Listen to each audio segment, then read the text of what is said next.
আল্লাহ তাআলা বলেন, এই 5 গুণওয়ালা মানুষের জন্য আমার 1 নম্বরের পুরস্কার হলো লাহুম দারাজাতুন ইনদা রাব্বিহিম, তাদের রবের কাছে রয়েছে তাদের জন্য মর্যাদা। দারজাতুনের বহু বচন দারাজাত, মানে অনেক মর্যাদা। 1 গুণ আর 2 গুণ মর্যাদা না, অনেক গুণ, বহু গুণ মর্যাদা। সুবহানাল্লাহ জোরে গান সবাই। আর কোন কোন মুফাসসির এই দারাজাতের ব্যাখ্যায় লেখছে আয় জান্নাতুন ইনদা রাব্বিহিম, অর্থাৎ এই গুণে যারা গুণান্বিত হবে তাদেরকে আল্লাহ সরাসরি মর্যাদার জায়গা জান্নাতটা দিয়ে দিবে। সুবহানাল্লাহ। বলেন এর থেকে আর দামি পুরস্কার হয়? জান্নাত দিয়ে দিবে সরাসরি আল্লাহ তাআলা। 2 নম্বরের পুরস্কার আল্লাহ তাআলা বলেন ওয়া মাগফিরাহ। এই 5 আলামত যাদের ভিতরে থাকবে, 5টা গুণ যারা অর্জন করবে তাদেরকে আমি 2 নম্বরের পুরস্কার দিব হলো মাগফিরাহ। মাগফিরাতুন মানে ক্ষমা, আই মাগফিরাতুম মিন জামিই জুনুবিহিম, যত গুনাহ সে করেছে এই গুণগুলো অর্জন করার কারণে আমি সব গুনাহ মাফ করে দিব। সুবহানাল্লাহ। আল্লাহর জান্নাত পবিত্র, আল্লাহ নিজে পবিত্র। অপবিত্র মানুষ কোনো গুনাহগারকে আল্লাহ জান্নাতে ঢুকাবে না, এই জন্য তাকে পাক বানানো দরকার। এই জন্য আল্লাহ তাআলা বলে গুনাহ মাফ করায়া আমি প্রসেসিং করব, তাকে পবিত্র বানাবো, এরপরে জান্নাতের মেহমান করব। সুবহানাল্লাহ। এই জন্য আল্লাহ তাআলা বলেন ওয়া মাগফিরাতুন, আমি তারা ক্ষমা করে দিব। শুধু ক্ষমা করবে তা না, আল্লাহ তাআলা বলে বান্দা আমি তার জন্য তৃতীয় আরেকটা পুরস্কার রাখছি, ওয়া রিজকুম কারীম। আমি আল্লাহ এই দুনিয়ার মধ্যে তাকে সম্মানের খাবার দিব, ইজ্জতের খাবার দিব। আমি আল্লাহ ইজ্জতের খাবার তার জন্য বরাদ্দ দিব, সম্মানের খাবার বরাদ্দ দিব। এই দুনিয়ার ভিতরে দেখবেন যত খাবার আছে, কিছু আছে সম্মানের খাবার, কিছু আছে অসম্মানের খাবার। আছে না নাই? জেলখানায় আসামিদেরকে খাবার দেয়, কিন্তু এই খাবারের মধ্যে কোনো সম্মান আছে? কোনো সম্মান নাই, ইজ্জত নাই। এর মধ্যে জিল্লাতি, বেইজ্জতি আছে। কিন্তু আল্লাহ তাআলা বলেন এই সত্যিকারের মুমিন যারা হবে, এই 5 গুণে যারা গুণান্বিত হবে তাদেরকে আমি ইজ্জতের খাবার দিব। কেমন ইজ্জতের খাবার? দেখেন আলেম ওলামারা খায়। আমার একদিন আমার এক মুসল্লি দাওয়াত করছে, তো খানা খাইতে গেছি বাসায়, কি আপ্যায়ন, হরেক রকমের খাবার, বাড়িওয়ালা নিজে খাওয়াচ্ছে। তো খাবার বেড়ে দিচ্ছে, এই বুড়া মানুষ তো সম্পর্কে দাদার বয়সী, তাকে দাদা ডাকতাম।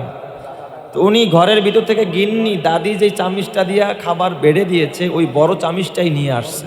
মানে বড় চামিচ দিয়া বাইরে খাওয়াইবো, আমার বেশি করে খাওয়াইবো আর কি। তো উনি করছে কি, নর্মাল খাবার ভর্তা ভাজিমা দিয়া মানুষ খাবার শুরু করে, উনি ডাইরেক্ট বড় চামিচটা গোশের বলের মধ্যে দিয়া, এক বলের মধ্যে যেই পরিমাণ গোস্ত ছিল 3 ভাগের 1 ভাগে আমার প্লেটের মধ্যে উঠাইয়া দিস। খান হুজুর খান, লাগলে আরো দিন। মনে হয় যেন একবার সব খায়া ফেলাম। এখন মুরগি জবাই করছে, দেশি মুরগি হয়তো বা, মুরগির রান ছিল 2টা, দোনোটাই দেখি আমার প্লেটে। ওটা তো লম্বা সাইজ, চামিজের মধ্যে উঠাই গেছে আর কি। এখন উনি ওই বলের মধ্যে নাড়তেছে আর ঘুরতেছে, কয় রান ছিল 2টা, 8টা গেল কই? পরে আমি কই দাদা 2টার 2টাই তো আমার প্লেটে, তুমি আরেকটা পাও কই? মুরগিতে রান কয়টা হয়? আল্লাহ যদি রান 3টা দিত, 3টাই তোমারে খাওয়াইতাম, তোমার দেওয়ার লেগাই খুঁজতেছি। সুবহানাল্লাহ জোরে কোন সবাই। মানে আরেকটু নেন, আরেকটু খান, বাস হুজুর খায় তো তার দিল ঠান্ডা হয়ে যায়। আর না খাইলে ভাবে যে মনে হয় আমার খাবারটা হুজুর কি করে নাই, পছন্দ করে নাই। খাওয়াইছে খুব ভালো ভালো খাবার, শেষে বিদায়কালে পকেটে হাত দিয়া 2000 টাকার 2টা নোট বের করছে, মোট করে দিয়া কয় দাদা এখন তার চা কফি খাওয়াবো না, দাদিরে নিয়ে বাসায় গিয়া চা কফি খাইব। খাওয়াইলো, পাল্টা আমার হাদিয়া দিল। পৃথিবীর ইতিহাসে এমন নজির আছে, কেউ যদি হোটেলে গিয়া খানা খায়, যে খায় সে বিল দেয় না, হোটেলের মালিক বিল দেয়। কথা কয় না? যে খায় সে বিল দেয়, অপরজনে তো কি দিবে না, বিল দিবে না। অথচ আলেমদেরকে আল্লাহ কি পরিমাণ ইজ্জত, 5 গুণওয়ালা মুমিন হওয়ার বরকতে খাওয়াইলো ভালো ভালো, আবার মাপও চায়, হুজুর মাফ করে দিয়েন, কষ্ট দিছি। আবার উল্টা আমারে কি দিয়া দিছে, হাদিয়াও দিয়া দিছে। এই সম্মান আল্লাহ তাআলা পৃথিবীর কোন রাজা বলেন, বাদশা বলেন, আমির বলেন, ফকির বলেন, কোন নেতা বলেন, নেত্রী বলেন, কেউ বুকে হাত দিয়া বলতে পারবে না যে মানুষ আমারে খাওয়ায়, উল্টা আমারে হাদিয়া দেয়। এমনটা হতে পারে না, বরং খাওয়ানোর পরে তার থেকে হাদিয়া রাইখা দেয়। আর এই 5 গুণওয়ালা মুমিন হওয়ার বরকতে খাওয়ায়ও ভালো, হাদিয়াও দেয় বেশি, আবার মাপও চায়। কথা ঠিক না ঠিক যেটা? এই ইজ্জত দিয়েছেন কে? আল্লাহ। এই জন্য আল্লাহ তাআলা বলেন ওয়া রিজকুম কারীম, এই 5 গুণওয়ালা মুমিন যারা হবে তাদেরকে আমি সম্মানের রিজিক দিব। তাইলে এবার আসেন ওই 5টা গুণ কি, 5টা আলামত কি, যেই আলামতগুলো থাকলে আপনি সত্যিকারের মুমিন হয়ে যাবেন। আল্লাহ তাআলার কোরআন বলে, ইন্নামাল মুমিনুনা আল্লাযীনা ইযা যুকিরাল্লাহু ওয়াজিলাত কুলুবুহুম, নিশ্চয় কেবলমাত্র শুধুমাত্র তারাই মুমিন যাদের সামনে কোরআন তেলাওয়াত করা হয়, ইযা যুকিরাল্লাহু, আল্লাহর নাম নেওয়া হয়, আল্লাহর আলোচনা করা হয়, আল্লাহর নাম নেওয়া হলে, আল্লাহর জিকির করা হলে, ওয়াজিলাত কুলুবুহুম, তাদের অন্তরটা ভয়ে বিহ্বল হয়ে যায়। যাদের সামনে আল্লাহর কথা বলা হলে, আল্লাহর নাম নেওয়া হলে, আল্লাহর জিকির করা হলে, ওয়াজিলাত কুলুবুহুম, তাদের অন্তরটা ভয়ে বিহ্বল হয়, অন্তরটা কেঁপে ওঠে, অন্তরের মধ্যে আল্লাহর ভয় জাগে। আল্লাহর কথা শুনলে যারা ভয় অন্তরের মধ্যে জাগে, বুঝবেন ওদের মধ্যে ঈমান আছে। যাদের অন্তরে আল্লাহর ভয় নাই, আল্লাহকে পরোয়া করে না, আল্লাহকে গালি দেয়, রসুলকে গালি দেয়, ইসলামকে গালি দেয়, আলেমকে গালি দেয়, বুঝতে হবে ওদের মধ্যে ঈমান নাই। কথা ঠিক না বা ঠিক যারা কার? এই জন্য আল্লাহর কথা শুনলে যাদের দিলের মধ্যে ভয় জাগে, যাদের হৃদয়টা কেঁপে উঠে, তাদের হৃদয়ের মধ্যে আছে কি? ঈমান। কার কথা? আল্লাহর কথা। ইজা যুকিরাল্লাহ, যখন আল্লাহর জিকির করা হয়, আল্লাহর আলোচনা করা হয়, আল্লাহর নাম নেওয়া হয়, ওয়াজিলাত কুলুবুহুম, তাদের অন্তরগুলো ভয়ে বিহ্বল হয়, অন্তরগুলো কম্পমান হয়। এটা হলো এই ভয়ভীতি যাদের অন্তরে, বুঝতে হবে তাদের মধ্যে কি আছে? ঈমান আছে। এই ভয় সাহাবায়ে কেরামের ভিতরে কত! সকল সাহাবায়ে কেরাম যাদের প্রতি আমার আল্লাহ রাজি, তারাও আল্লাহর প্রতি রাজি। আল্লাহ তাআলা সূরাতুল বাইয়িনার ভিতরে রব্বুল আলামিন বলে, রাদিয়াল্লাহু আনহুম ওয়া রাদু আন, যালিকা লিমান খাশিয়া রাব্বাহ। আল্লাহ তাদের প্রতি রাজি, তারাও আল্লাহর প্রতি রাজি। কেন রাজি? কয় যালিকা লিমান খাশিয়া রাব্বাহ, তারা তাদের রবকে ভয় করত। সুবহানাল্লাহ, যেরকম সবাই। আর এই রবকে ভয় যারা করবে, তারাই আল্লাহর কাছে বড় দামি হয়ে যাবে, সত্যিকারের মুমিন হয়ে যাবে। এই জন্য আমার আল্লাহ আলেমদের গুণ বয়ান করতে গিয়া, হাফিজে কোরআনের গুণ বয়ান করতে গিয়া, আল্লাহ তাআলা মুআল্লিমদের গুণ বয়ান করতে গিয়ে আল্লাহ তাআলা বলে, ইন্নামা ইয়াখশাল্লাহা মিন ইবাদিহিল উলামা, এই জমিনের মধ্যে কেবল উলামারাই আমারে ভয় করে, আলেমরাই আমারে ভয় করে। তার মানে যাদের দিলের মধ্যে আল্লাহর ভয়, এ আমার বাবা, ওরাই হলো মুত্তাকি। আর এই মুত্তাকিদের জন্য আল্লাহ তাআলা জান্নাতটা বানাইছে। চিৎকার মেরে কন্না আল্লাহু আকবার। আল্লাহ তাআলা কোরআনের ভিতরে বলে, ওয়াসারিউ ইলা মাগফিরাতিম মির রাব্বিকুম ওয়া জান্নাতিন আরদুহাস সামাওয়াতু ওয়াল আরদু উইদ্দাত লিল মুত্তাকিন। আল্লাহ বলে, দ্রুত অগ্রসর হও, প্রতিযোগিতা করো ক্ষমার দিকে, জান্নাতের দিকে। আর এই জান্নাত আমি চোর, বাটপার আর সিটার আর চাঁদাবাজদের জন্য বানাই নাই, এই জান্নাত বানাইছি আমি মুত্তাকিদের জন্য। জোরে কন্না আল্লাহু আকবার। আরো জোরে বলেন আল্লাহু আকবার। আল্লাহ তাআলা জান্নাত কোনো বাটপারের জন্য বানায় নাই, সিটারের জন্য বানায় নাই। যাদের দিলের মধ্যে আল্লাহর ভয়, তাদের জন্য আল্লাহ জান্নাত বানাইছে। সুবহানাল্লাহ, জোরে কোন সব। এই কথাটা আল্লাহ বলে, ওয়াজিলাত কুলুবুহুম, তারা আল্লাহর কথা শুনলে তাদের অন্তরের মধ্যে ভয় জায়গা উঠে, অন্তরটা কাইপা উঠে। খলিফাতুল মুসলিমিন হযরতে ওমর, অর্ধ জাহানের খলিফা, রাতের আধারে, ওনার শাসন আমলে রাতের আধারে কুপি জ্বালায়া, চারাক জ্বালায়া, বাতি জ্বালায়া বাইতুল মাল হিসাব করতেছে। পিএস লাগে না, পিএস লাগে না, সচিব লাগে না, নিজেই নিজের পিএস, নিজেই নিজের সচিব, রাষ্ট্রীয় সম্পদের মাল, বাইতুল মাল হিসাব করতেছে। হযরত ওমর বসে বসে চারাক জ্বালায়া, কুপি, ওই যে কেরোসিন তেল দিয়া জ্বালায়, চিনেন না? কুপি জ্বালাইছে। ইতিমধ্যে হযরত ওমর গভীর রাত দেখতেছে একজন মেহমান আসছে, হযরতে আলী, এই উম্মতের সবচেয়ে বড় ব্যারিস্টার, বড় আলেম হযরতে আলী কাররামাল্লাহ। যেই আলীর শানে আল্লাহ নবী কয়, আনা মাদিনাতুল ইলমি ওয়া আলিয়ুন বাবুহা, আমি হইলাম এলেমের শহর আর আমার আলী হইল ওই এলেমের প্রধান, ওই শহরের প্রধান দরজা। যাকে শিক্ষামন্ত্রী বললেও তার হক আদায় হয় না। এই হযরতে আলী ওমর রাদিয়াল্লাহু তাআলা আনহুর দরবারে আসছে, দুইটা সালাম দিছে, আসসালামু আলাইকা ইয়া আমিরুল মুমিনিন। হযরত ওমর সালামের জবাব দিয়া ডাক দিয়া কয়, ও আলী, গভীর রাত, মানুষ ঘুমায়, পশু পাখি ঘুমায়, আলী তুমি কেন ঘুমাও না? এই গভীর রাত্রে তুমি কেন আমার দরবারে আসলা? আলী ডাক দিয়া বলে, আমিরুল মুমিনিন, একটা বিষয় আপনার সাথে শেয়ার করতে আসছি, মশওয়ারা করার জন্য আসছি। একটা বিষয় আমি আপনার সাথে মশওয়ারার জন্য এখানে এসেছি। হযরত ওমর ডাক দিয়া, আলী রে, যেই বিষয়ে মশওয়ারা করতে চাও, এটা কি রাষ্ট্রীয় কোনো ব্যাপার, জনগণের কোনো ব্যাপার না, তোমার পারিবারিক কোনো ব্যাপার? হযরতে আলী ডাক দিয়া কয়, আমিরুল মুমিনিন, এটা দেশের কোনো ব্যাপার না, রাষ্ট্রীয় কোনো ব্যাপার না, আমার পারিবারিক একান্ত একটা ব্যক্তিগত ব্যাপার। এই ব্যাপারটা নিয়ে আমি আপনার সাথে মশওয়ারা করতে চাই। এই কথাটা বলতে দেরি হযরতে ওমর সাথে সাথে বাতির মধ্যে ফু একটা দিয়া বাতিটা নিবাইতে দেরি নাই। যেরকম সুবহানাল্লাহ। আপনাদের কাছে জানতে চাই, মেহমান আসলে বাতি জ্বালাইতে হয় না নিবাইতে হয়? এই যে আপনারা যারা কথা কন না, জবান খোলেন না, এরা জ্বালাইছেন না নিবাইছেন? কথা কয় না। এরা নিবাইছে, নিবানেরও কারণ আছে, বক্তা পছন্দ হয় নাই। ছোট হুজুরের ওয়াজ শুনবো না, পাকিস্তানি হুজুরের ওয়াজ শুনবো। আরে বাজান, আমি ছোট হইতে পারি, আমার দাম কম হতে পারে, এলেম নাও থাকতে পারে, কিন্তু হযরতে আলী কিন্তু ছোট না, আসাদুল্লাহিল জাব্বার। আল্লাহ যারে কাফেরদের জন্য বাঘ বানায় পাঠাইছে, এই বেচারারে দেইখা বাতি নিবাইয়া দিস।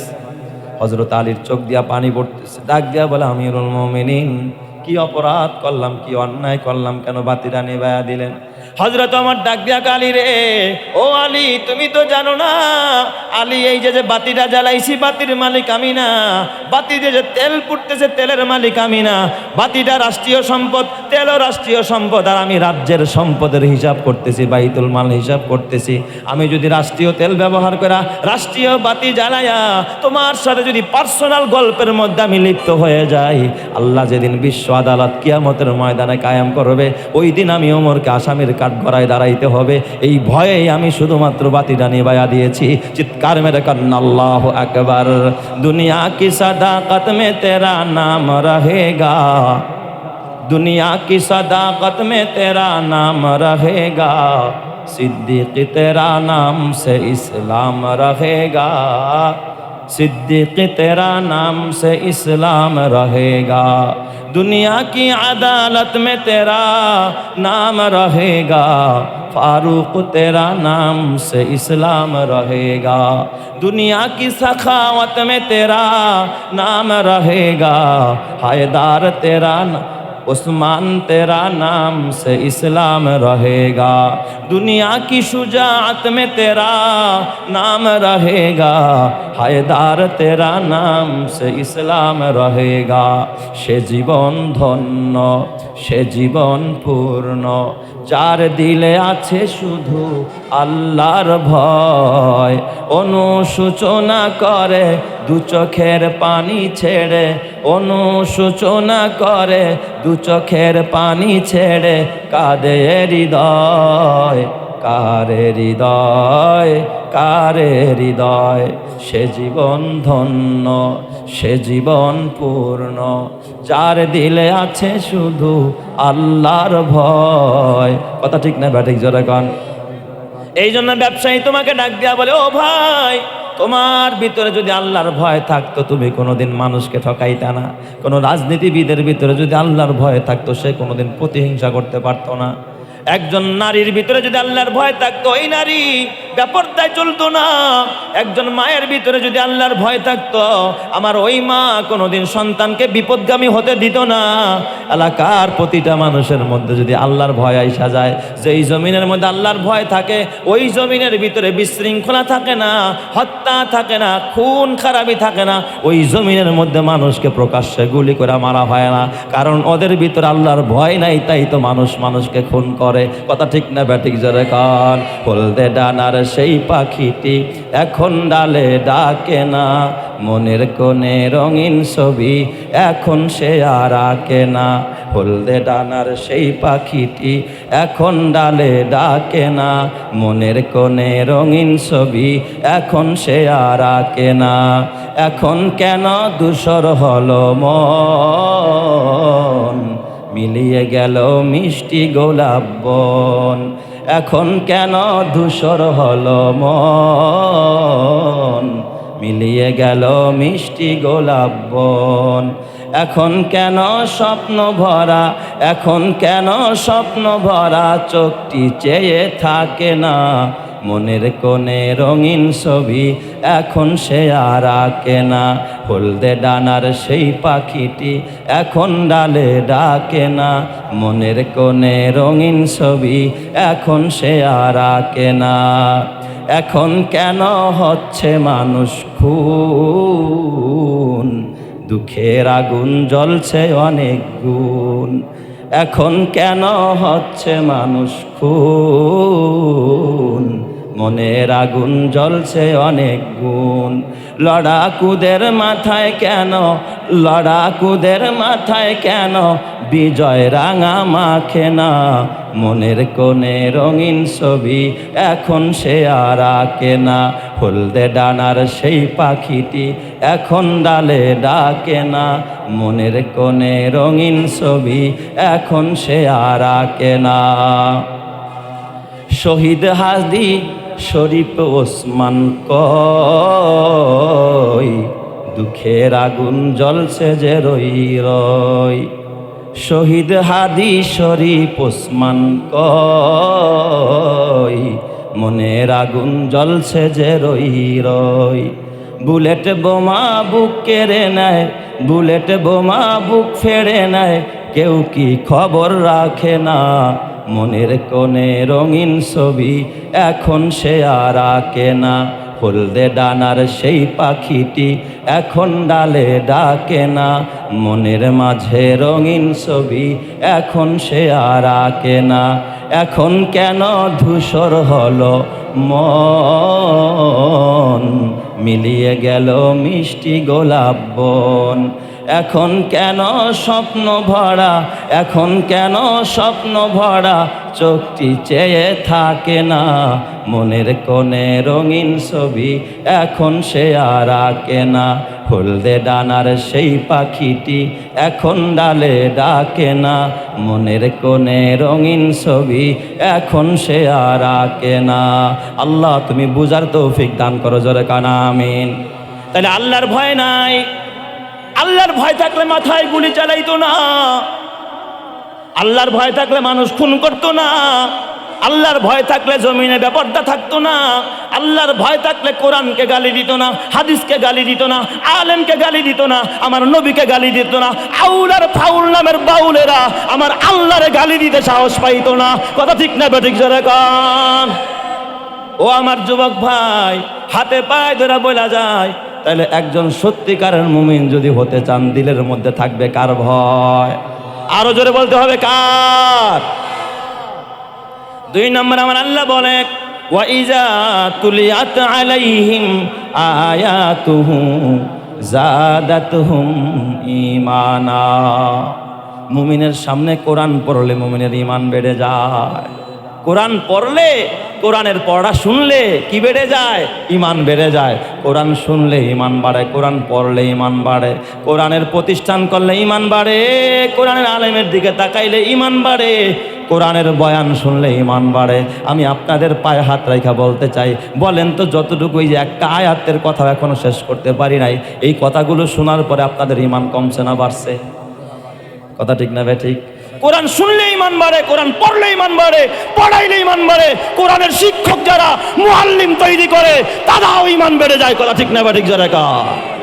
এই জন্য আমি মনে করি এই যে নুরানি মুআল্লিম ট্রেনিং সেন্টার, এটা ঈমান তৈরির একটা সেন্টার, ঠিক না বে ঠিক যারা?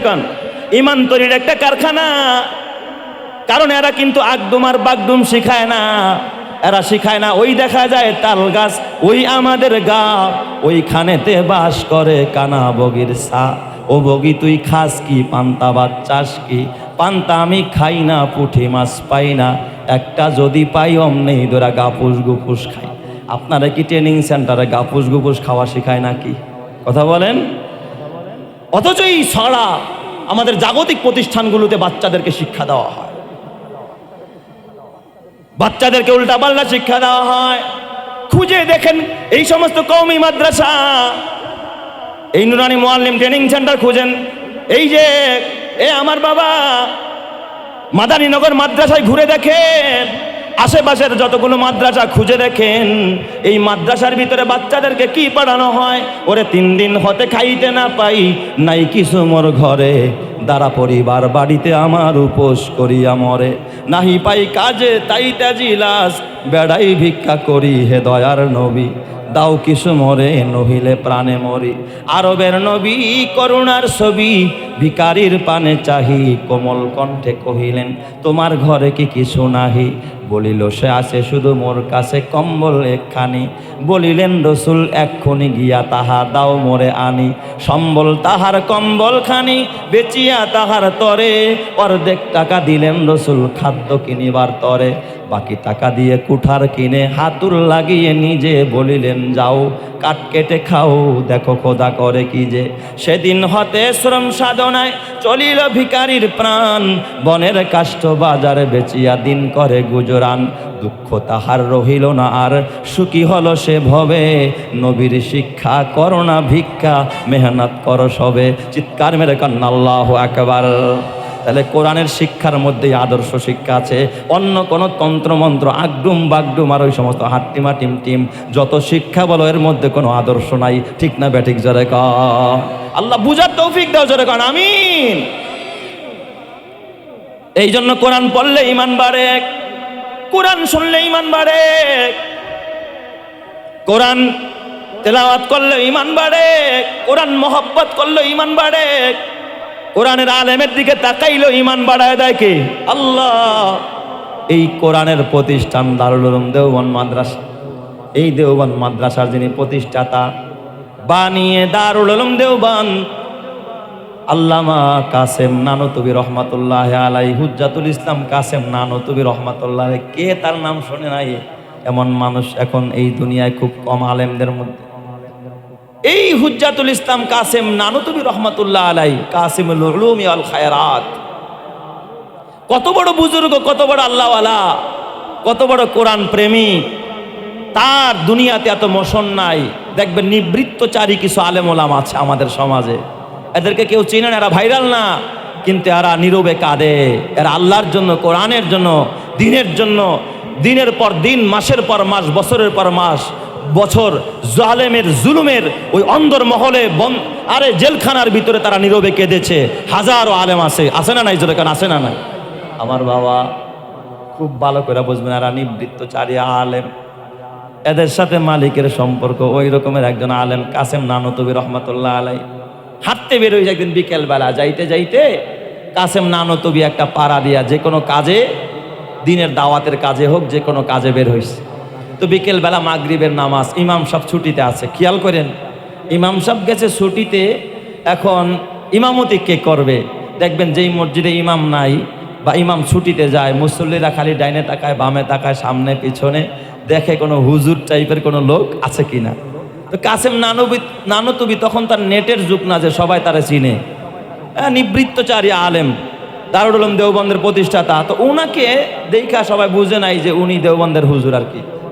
দূরে এক মহল্লায় জিজ্ঞাসা করছে, ভাই আপনাকে নামাজ পড়াইতে পারবেন? কাসেম নানতুবিরে পারমো, আল্লাহ যদি চায় তাহলে পারমো আর কি।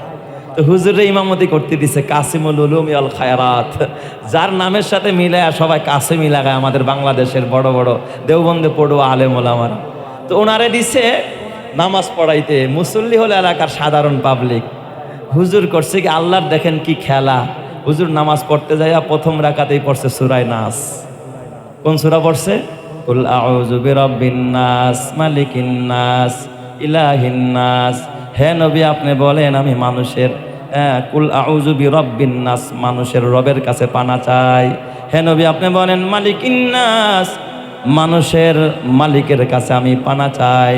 ইলাহিন নাস, মানুষের ইলাহ যিনি, প্রভু যিনি, তার কাছে আমি পানা চাই। আর আমার দেশের কিছু আউল বাউল আর ফাউলরা বলে এখানে নাকি আল্লাহ তাআলা কইছে নাচতে, কইছে খালি নাচতে কইছে, 3 বার নাকি আল্লাহ নাচতে কইছে। নাউজুবিল্লাহ, জোরে কোন সময়। এই সমস্ত বাউলদের দাঁতগুলো থাপড়ায় একেবারে ভেঙে টুকরা টুকরে করে দেওয়া দরকার ছিল। কথা ঠিক না ঠিক? জোরে কোন। পাবলিক তো এটা করে নাই, ওদের ভাগ্য ভালো। তো হুজুর প্রথম রাকাতে কোন সূরা পড়ছে? সূরা নাস। আসলে তো কোরআন পড়ার তরতিব কি? উপর থেকে আস্তে আস্তে নিচে নামা। তো হুজুর সূরা নাস পড়ছে দ্বিতীয় রাকাতে, এখন তার নিচে নামার কোনো সুযোগ নাই। দ্বিতীয় রাকাতে পড়ছে সূরা ফালাক। তরতিবের কি হয়ে গেছে? খেলাফ হয়ে গেছে, নামাজ হয়ে গেছে মুস্তাহাবের খেলাফ। বেশি কিছু সমস্যা এখানে হয় নাই। হুজুর সালাম ফিরায়া কিন্তু সুসেজ দেওয়া হয় নাই, হুজুর বের হয়ে যায়, মুসল্লিরা কানা ঘুষা লাগায় দিস। হ্যাঁ, কোন মোল্লারা দিছস নামাজ পড়াইতে? নামাজ পড়াইতে পারে না, ভুল করে লাইছে। অথচ যিনি নামাজ পড়াইছে, ইমামতি করছে, উনি কে? কাসিম নানতুবি রহমাতুল্লাহ আলাইহি। সমালোচনা আরম্ভ হয়ে গেছে। ডাক যায়, এই মোল্লাই খারান, দাঁড়ান দাঁড়ান, আপনি যে নামাজ পড়াইছেন নামাজ হয়েছে? হুজুর রে জিগায়, এই মোল্লা আপনি যে নামাজ পড়াইছেন নামাজ হয়েছে? হুজুর কয়, হ্যাঁ বাজান হয়ে গেছে। বাস এই কথা বলে উনি চলে গেছে। মুসল্লির তো দিলের মধ্যে ঢোকে নাই, কয় কি ভুল পড়লো, আগে বললো নাচ, পরে বললো ফালাক, এই নামাজ কেমনে হয়? পাবলিক তো বুঝেন নাই, অল্প বিদ্যা ভয়ঙ্কর আর কি। কয় এই মাসালাই মোল্লাই দিলে কাজ হইব না, আমাকে ভারতের দেওবন্দ মাদ্রাসার বড় হুজুরের কাছে যাইতে হইব। কার কাছে? দেওবন্দ মাদ্রাসার বড় হুজুরের কাছে। বড় হুজুরের নাম কি? কাসেম নানতুবি। নামাজ পড়াইছে কে? কাসেম নানতুবি। ওরা করছে কি একেবারে খানা দানা নিয়ে গাড়টি একটা গোল করে একদিনের রাস্তা সফর করে দেওবন্দ মাদ্রাসার দিকে রওনা। কাসেম নানতুবির কাছে ফতোয়া জিগাইতে যাইব যে এইভাবে নামাজ পড়ছে, নামাজ হয়েছে নি? যায়া দেখে বিকেল বেলা কাসেম নানতুবি রহমতুল্লাহ আলাই মসজিদের সেহেনে বারান্দার ভিতরে বসা। এরা গিয়া দেখে তো হেই বুড়াই দিয়ে বসা। জিগাইছে, মৌলবী হ্যাঁ কাসেম নানতুবি ইধার হায়, এখানে কি কাসেম নানতুবি আছে? তো কয় হ্যাঁ আমি কাসেম নানতুবি। হুজুরের আর খেয়াল নাই যে এই মুসল্লি এই মুসল্লি আর কি। আমি কাসেম নানতুবি, কি আবাদ কাহানা কাহো, কি বলতে চাও বলো? আমি কাসেম নানতুবি। তো ওই যে দুই একজন তো আবার ব্রেনি আছে না, এই হুজুরই তো আমাকে নামাজ পড়াইছিল ওই দিন। কয় ভাই আচ্ছা আপনি কাসেম নানতুবি, এই কথাটা আগে বললেই তো হইতা, তো কষ্ট আমাদের করা লাগতো না। কত দূর থেকে কষ্ট করে আসলাম, আগে কেন বললেন না আপনি কাসেম নানতুবি? তাইলে তার এত দূরে আসতাম না। এই যে দেখেন ওস্তাদুল মুআল্লিমিন আল্লামা আব্দুর রহিম সাহেব হুজুর যখন রাস্তা দেওয়া যায়, কেউ কইব যে হাজার হাজার আলেমের ওস্তাদ, কি বলেন? কেউ কইব?